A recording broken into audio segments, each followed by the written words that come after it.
صحابہ دوڑے مولا علی کی طرف اور کہا کہ آپ کے بارے میں حضور نے اتنی بڑی پریڈکشن فرمائی ہے کہ جیسے حضور نے قتال کیا کافروں کے خلاف، اس کتاب کو منوانے کے لیے آپ آن دا بہاف آف پروفٹ مسلمانوں کے خلاف تلوار اٹھائیں گے۔ تو حضرت علی مسکرا پڑے۔ صحابہ کہتے ہیں ہم سمجھ گئے کہ حضرت علی کو بھی حضور نے یہ بات بتائی ہوئی تھی، حضرت علی کو پتا تھا کہ میں نے، اور جس کو یہ سب کچھ پتا تھا بھائی میرے اسے اپنی جگہوں میں شک ہوگا، کوئی شک نہیں تھا۔ حضرت علی اس امت میں ایک آخری کوشش تھے کہ ابو بکر عمر کی خلافت کو زندہ کیا جاتا، اس شخص نے اپنی گردن کٹوا دی، یہ امت دوبارہ اس پٹری پر نہیں آ سکی، لیکن انہوں نے اپنا حق ادا کر دیا الحمدللہ۔ تو ایک ایک جنگ کے اوپر مور، جنگ جمل پہلی جنگ ہوئی جو، اس کے بارے میں مسند امام احمد میں 24,299 نمبر حدیث ہے، شیخ البانی سلسلہ حدیث صحیحہ میں بھی لے کر آئے۔ کئی صحابہ سے یہ روایت ہے کہ اما عائشہ کہتی ہیں حضور صلی اللہ علیہ وسلم نے فرمایا تھا میری اس بیوی کی کیا حالت ہوگی جب حوض کے کتے بھی اس پر بھونکیں گے۔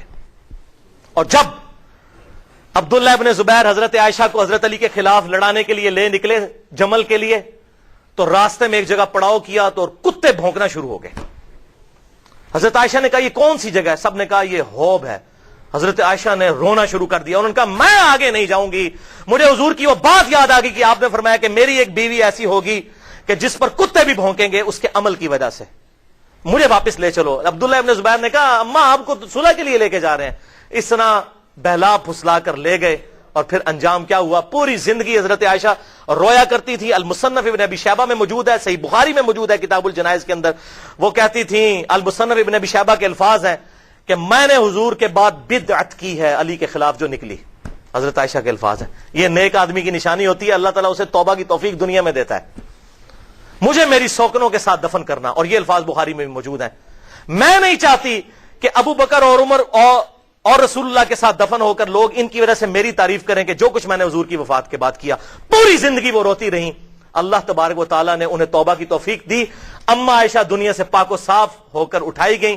حضرت علی رضی اللہ تعالیٰ عنہ کے دل میں ان کے لیے کوئی ایسی خرابی موجود نہیں تھی، اور نہ اما عائشہ کے دل میں۔ آپ اندازہ کریں، صحیح مسلم میں کتاب الطہارہ چیپٹر میں انٹرنیشنل نمبر کے مطابق 639 نمبر حدیث ہے، ایک شخص نے آ کر حضرت عائشہ سے مسئلہ پوچھا، صحابہ کی استاد تھی، بتائیے کہ موزوں پر مسے کی مدت کتنی ہے، کتنا ٹائم ہے؟ تو حضرت عائشہ نے کہا علی ابن ابی طالب کے پاس جاؤ، وہ بڑے عالم ہیں، ان کا حضور کے ساتھ زیادہ وقت گزرا ہے۔ بیوی تو عائشہ ہے، صحیح مسلم 639، علی ابن ابی طالب کے پاس جاؤ، وہ حضور کے ساتھ زیادہ رہا کرتے تھے سفر و حضر میں، وہ تمہیں بتائیں گے کہ موزوں کی مدت کیا ہے۔ تو حضرت علی نے کہا ہاں، حضور صلی اللہ علیہ وسلم نے مقیم کے لیے 1 دن اور 1 رات یعنی 24 گھنٹے، اور مسافر کے لیے 3 دن اور 3 رات یعنی 72 گھنٹے تک جرابوں پر یا موزوں پر مسح کرنے کی اجازت مرحمت فرمائی ہے الحمدللہ۔ تو یہ میں نے آپ کو نمونہ پیش کیا۔ تو حضرت عائشہ پوری زندگی اس کے اوپر شرمندہ رہی، اور حضرت طلحہ زبیر الحمدللہ وہ بھی جنتی تھے۔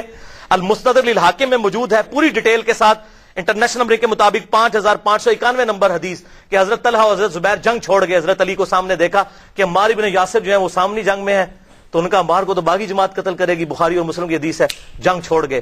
اور مروان خبیث جس نے یہ ساری مہم کھڑی کی تھی، حضرت طلحہ کے گھٹنے میں تیر مارا۔ المستدرک للحاکم 5591 نمبر حدیث، جسے شیخ البانی بھی صحیح کہتے ہیں، شیخ زبیر علی زئی صاحب بھی۔ مروان نے خود مار دیا حضرت طلحہ کو، حالانکہ لے کے آیا تھا ساتھ حضرت علی سے لڑوانے کے لیے کہ طلحہ نے یہ جنگ چھوڑ دی تو ہم تو جنگ ہار جائیں گے، اور برے طریقے سے ہارے بھی، تو غصے میں خود مار دیا۔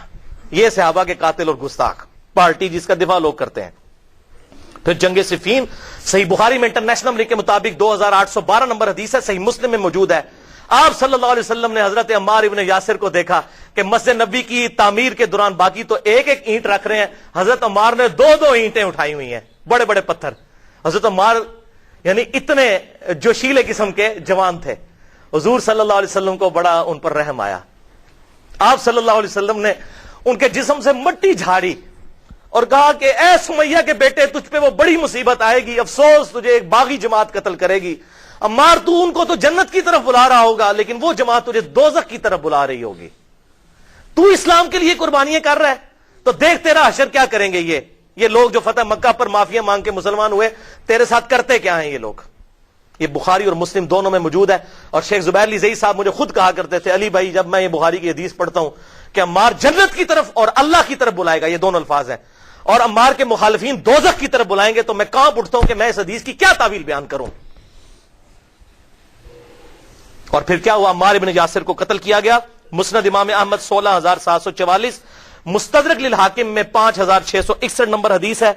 مسند احمد میں 17811 بھی ایک اور طرق ہے کہ ابو الغادیہ اگرچہ وہ صحابی تھے، حضرت معاویہ کی طرف سے لڑتے ہوئے عمار ابن یاسر کو قتل کیا، پھر پوری زندگی روتے تھے کہ ہائے افسوس میں نے عمار کو قتل کیا. حضور نے کہا تھا عمار کو قتل کرنے والا اور اس کا مال لوٹنے والا آگ میں ہے.